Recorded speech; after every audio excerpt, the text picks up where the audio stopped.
Magandang oras, magandang buhay mga ka-TH, mga kababayan. Merong magandang balita dito dahil sa January ngayong taong 2025 lang ay mag-umpisa na ang pamimigay ng cash gift sa mga senior citizens. Ito ang programa na ah, lalong pinaganda ni PBBM dahil binigyan niya ito ng 43 billion na budget sa taong 2025. Okay, marami ang makatanggap na at medyo tinaasan ang cash gift ng mga old citizens. Well, narito ang video. Courtesy sa atin ng ating ka-vlogger, atin panoorin. Ay para po ito sa lahat ng senior citizens, may pension man o wala ay kabilang po sa programa na ito. Kung para saan ito at sino-sino ang qualified. Alam niyo po ba na simula sa January 1 of year 2020? 5 ay ang National Commission of Senior Citizens or NCSC na ang mga ngasiwa ng lahat ng benepisyo at kapakanan ng lahat ng mga senior citizens. Universal po ito, may pension man o wala ay kabilang po sa makakatanggap ng benepisyo na ito. Ang tanong, ano-anong mga benepisyo naman ang maibibigay ng NCSC? Sa pagbubukas ng taon, ang unang benepisyo na ilalaan ng NCNC ay ang Expanded Centenarian Act Cash Benefits para sa lahat ng senior citizens o ang Republic Act 1.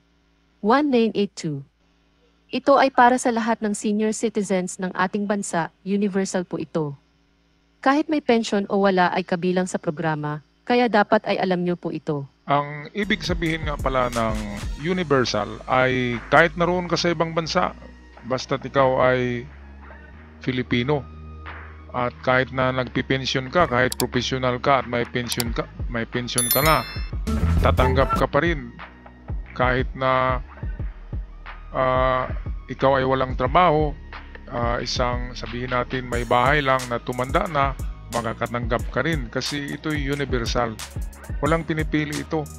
Kaya ito yung maganda ngayon na klaseng programa para sa old citizens. Medyo may kunting na idagdag dito si PBBM dahil yung mga ang tawag sa mga centenarian, yung nonagerian, octogenarian at kung ano pang jirian dyan ay mayroon ng mga nadagdag na benepisyo dito.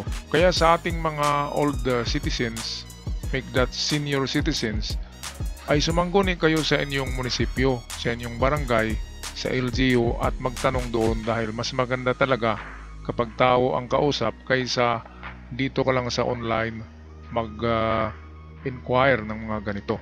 Alright, balik tayo sa ating ka-vlogger. Sino-sino ba ang kasali sa programa?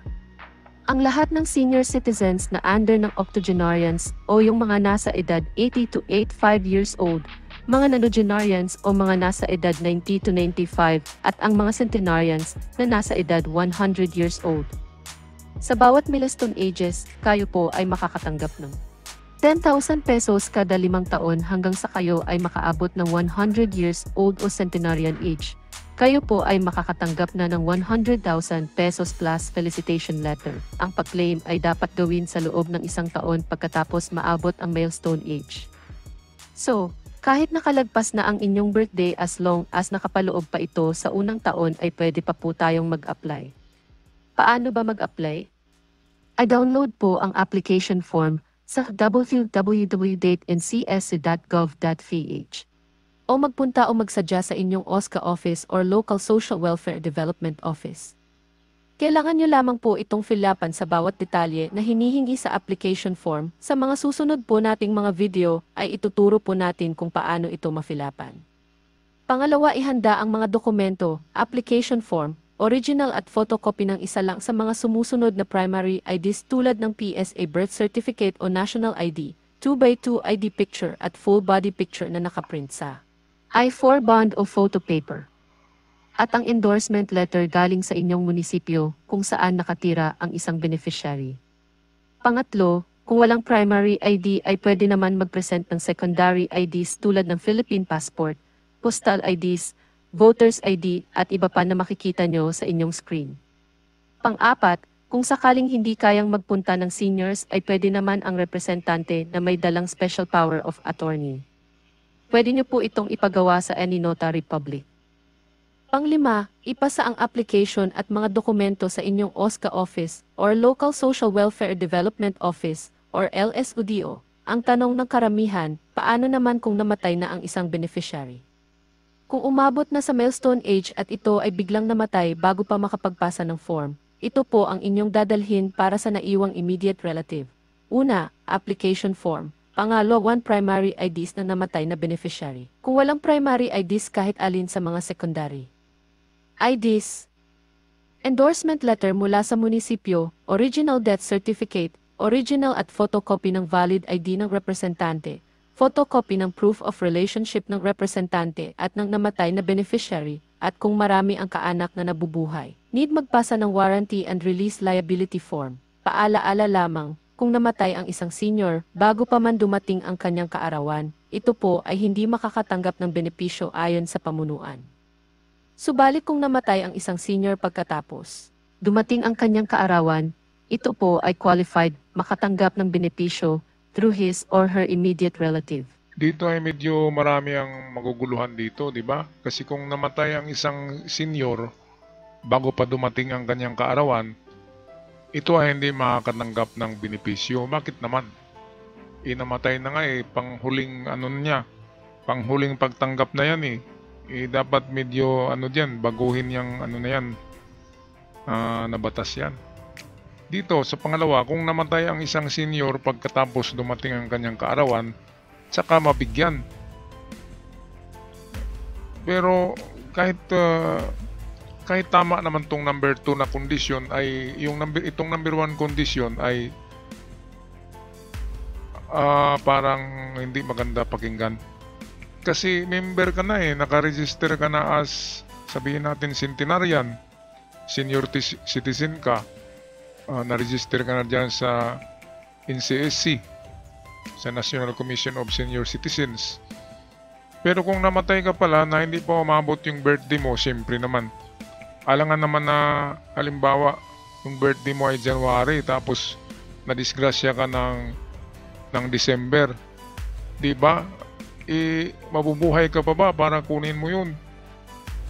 Siyempre, panghuling na yan kasi mamamatay na panghuling pagtanggap niya na ng cash gift. So, dapat ibigay yan. Yan ang pagkakamali Medyo tinipid kunti Sino bang gumawa ng na yan? Hindi naman si PBBM ang gumawa ng mga kondisyon na ito. Si PBBM ay pumipirma lang yan. Kaya ito dapat baguhin.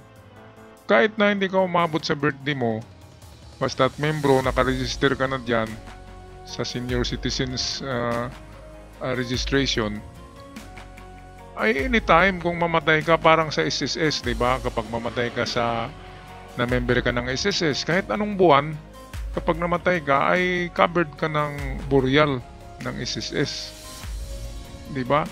Dapat ganito rin dito. Dito lang ako medyo hindi ko nagustuhan itong mamatay bago ang birthday ay hindi makatanggap. Kawawa yung kaluluwa Okay, balik tayo. Tapusin natin itong video.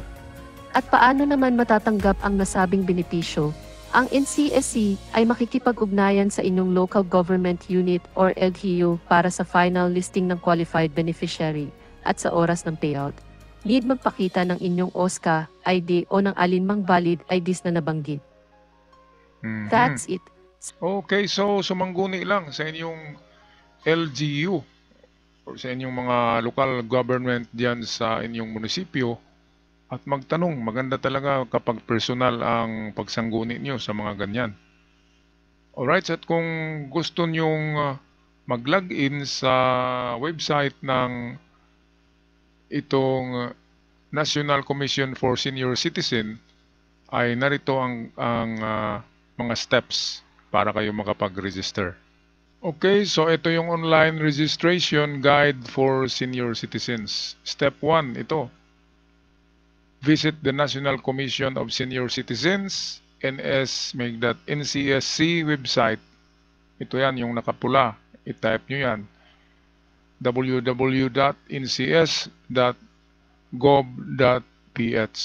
Second step, click the register now. Okay, yung button, merong lalabas dyan na register now button.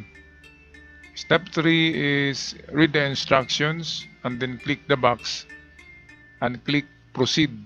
Okay. So, alam naman natin na hindi gaanong mga computer literate ang karamihan ng ating mga old citizens. Kasi hindi sila sanay noon, di ba? Kaya magpatulong na lang sa mga apo, di ba? Sa mga anak, sa mga apo na computer literate or itong magaling may alam sa pag-register ng ganito. Okay, step number 4, fill out the online senior citizen data, the form accurately. Upload an image of your OSCA ID. Ito medyo mahirap na to, kaya kailangan magpatulong kayo dyan ng mga magagaling. Meron sa inyong munisipyo, sa inyong barangay hall or city hall, merong mga ganyan doon na tutulong at mag-assist sa inyo, kaya punta lang kayo doon. Ito naman is step 5, upload an actual close-up photo of yourself. Ito, mahirap to. Mahirap tong selfie-selfie. Parang sa yung